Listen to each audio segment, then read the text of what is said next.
Et vous allez sélectionner un certain nombre de sites qui sont en forte affinité. C'est un petit peu comme la publicité. Sauf que là, on va dire que là, le diffuseur va vous proposer, c'est qu'à chaque fois qu'un internaute passe par son site, arrive sur le vôtre et fait une action prédéfinie comme une inscription à une newsletter ou un achat, vous allez lui reverser une somme fixe ou un montant ou un pourcentage du chiffre d'affaires. Par exemple, vous prenez un site local ou un site fort sur votre secteur d'activité, vous ne souhaitez pas payer au CPM parce que vous trouvez que c'est absolument pas intéressant. En revanche, vous lui dites, c'est très simple, je mets une bannière sur ton site internet. Si des gens cliquent sur cette bannière et s'inscrivent à la newsletter de mon site internet, je te rémunère. L'avantage, c'est vraiment de développer des points de vente. C'est-à-dire qu'en fait, l'affiliation, elle est surtout utilisée par les sites marchands qui vendent et qui vont vous permettre d'acheter un produit en ligne et ensuite ils vont rémunérer le diffuseur en lui donnant un pourcentage de chiffre d'affaires.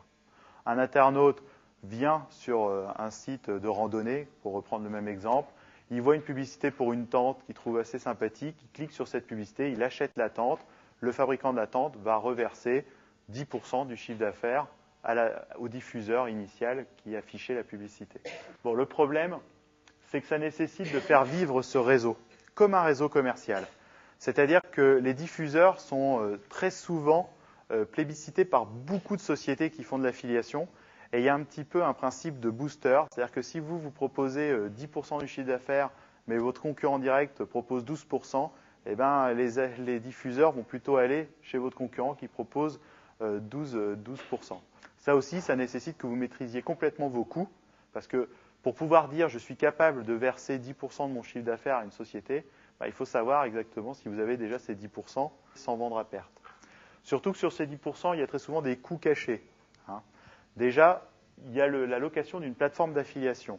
En effet, l'affiliation nécessite un tiers de confiance, c'est-à-dire une société qui justement certifie que tel site vous a apporté telle vente et que donc vous pouvez rémunérer ce site. Sans tiers de confiance, l'affiliation fonctionne mal. Il faut aussi créer des bannières, créer des moyens de promotion. Puisque bien entendu, vous dites au site diffuseur, je vais te donner une bannière, et à chaque fois qu'une personne va cliquer sur cette bannière. Donc tout comme la publicité traditionnelle, là aussi, il faut créer des bannières, donc il y a des frais de création graphique à mettre en place. Le troisième pôle, c'est bien sûr la commission des revendeurs, c'est ce que je vous expliquais, soit un coût fixe à l'inscrit, par exemple, je te reverse 1 € par inscrit, ou au pourcentage du chiffre d'affaires généré.